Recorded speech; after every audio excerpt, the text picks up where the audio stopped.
Hey everybody, welcome back to my channel. So for this video, we're going to be talking about Max's arrival. Um, Sorry, we have Elena of Avalor in the background. That's Max's favorite show right now, and it kind of keeps him calm and quiet. So we definitely have to have that on to keep him calm. He's jumping around right now in his jumper and watching Elena. But anyway, so like I said, I want to talk about Max's arrival. I know last video we talked about my pregnancy journey. Now I actually want to talk about, the day he came into the world. We actually had planned to have me induced at 39 weeks. So that was planned. So I remember going in that day, was a Tuesday, and I remember that morning, actually the whole day before I had to go in, I was just really nervous. And usually how I am when I'm nervous is I just kind of shut down and just kind of keep to myself and just try to like do what I need to do for the day and not really do anything else, or I don't know, I just kind of shut down. I don't show very much emotion. And I think that I try to keep myself from freaking out.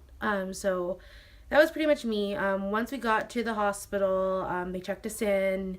They told me that they actually weren't going to give me the Pitocin until the next day, that they were going to give me something to soften my cervix, I guess. So I mean, that was pretty much the first night. Actually, I lied. They actually had to get me on an IV, and I remember that they had to poke me like 4 times before they decided to get an anesthesiologist to poke me, and it wasn't the best experience. I remember saying like, this isn't the best impression as to how this is gonna go, and yeah, it wasn't that fun. But anyway, so the next day, they ended up giving me the Pitocin, I believe around 8 or 9. And then I literally started feeling the contractions maybe 30 minutes into it.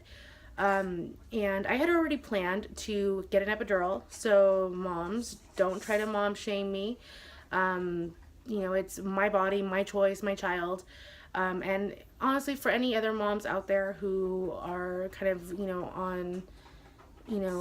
not sure if they want to have an epidural or not, or afraid how people are going to think of them, don't let other people intimidate you or make you feel bad for your choices. If it was bad, or bad for you or unhealthy for your baby or for you, it would be illegal, honestly. And honestly, you know your limits, and I do know a couple of women who have done it naturally, and all power to them, but I didn't want to do that. So I had already planned for the epidural, but I did want to see and experience what labor pains felt like. So I probably went about 3 hours into it before I got the epidural. It wasn't extreme pain, it was just really uncomfortable, and I never really got a break from it. I was getting contractions every 2 minutes.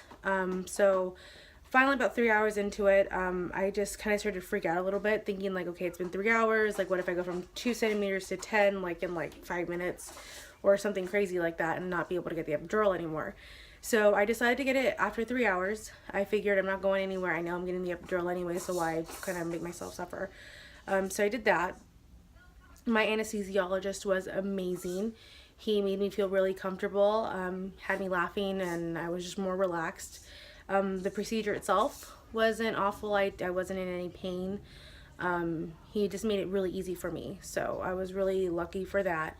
I've heard so many horror stories about epidural, so I was definitely nervous, but it was definitely a good experience for me. And then pretty much after that, I was on cloud 9. I mean, I felt no pain. It was just weird pressure at sometimes. Didn't have to push the button for extra medicine. And then finally, about around 10 o'clock, they checked me again. I still wasn't dilating, so they called my doctor in to break my bag. When she came in, she saw that I wasn't even open enough for her to break my bag. So she told me, okay, let's just see how it goes overnight, and we'll give you some more Pitocin, and we'll see how it goes. And if not, then tomorrow morning we'll have to do an emergency C-section. So I was kind of nervous, but at least I kind of knew what to expect. But unfortunately, around 10:30, about 30 minutes after she left, the nurses came in and told me that that Max's heart rate was going up. And so they gave me an oxygen mask and tried to get me to relax, and literally I shut down again.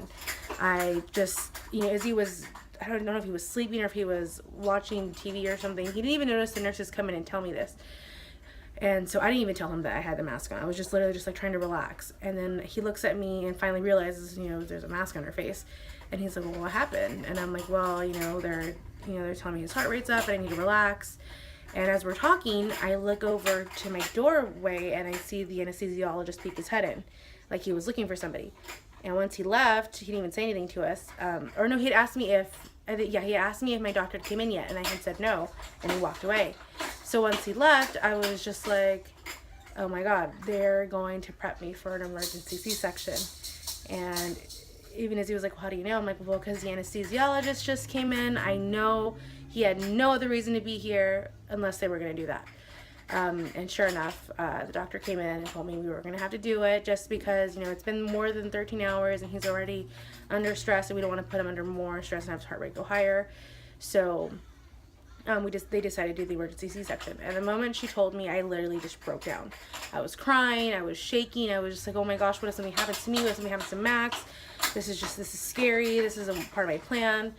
And, she kind of talked me down and relaxed me a little bit.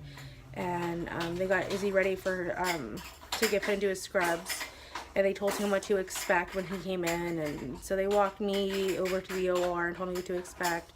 Met up with the anesthesiologist, who was the one who gave me the epidural, so he was still there, which was great. And he talked me through everything. And literally the moment I walked into the OR, I mean, literally from the moment that I found out to the moment I got into there, I was panicked. And the moment I stepped into that room, I just kind of had this like sense of relaxation. Like I knew I had to be relaxed and keep my body relaxed for this procedure, just because I know how important it was. Like if I freaked out or something and that something could happen to me, or even worse, something could happen to Max. So I just kind of kept calm. They walked me through the procedures, as they were getting me with the anesthesiologist. He was walking me through it and what to expect, what I would feel. Even the doctors, they were talking to me like, okay, like, can you feel this? Okay, we're about to cut you open. And, and literally like the procedure itself wasn't bad at all. I didn't feel any pain. I literally just felt pressure. It just felt weird, and it was a pretty interesting experience. And there was no pain involved. And just the moment I heard, they were laughing because when they saw him, they said, oh, he has a big head. And they pulled him out, and I just heard this cry, and it was the most, I can't even describe the emotion that I felt that just like overwhelmed me. And I just remember crying and just like, it's the most insane feeling ever. And you think you know what love is, and it just, you don't until that very moment. It's so crazy. But yeah, then they showed me him over the little the sheet that they had over me or whatever. And then they took him. Izzy cut the cord, and they told me that they were going to take them back to the hospital. Izzy and Max were going to go back to our delivery room, and they were going to sew me up and all that stuff. And that was probably the only negative side of the C-section, was not being able to hold him or anything, just because I was still under anesthesia and all that stuff and connected to all this cords and everything. But after they sewed me up, they took me back, and I was able to see my baby. But literally the procedure itself was not bad at all. Like literally not bad at all. I would definitely go that route again. Not emergency obviously, but I would definitely have a C-section again. Healing wise, it wasn't bad. I mean, obviously you had surgery, so I mean, if I moved a certain way, it would kind of hurt, but it wasn't bad. And luckily, I had Izzy to help me when it came to like holding him, but walking and doing stuff and moving wasn't bad. I saw some ladies who had C-sections and they acted like, I don't know, in complete pain. And again, I don't know if it's that I just had an amazing doctor who wasn't rough with me when she was taking Max out. I don't know, but I was very fortunate. Definitely wasn't rough at all.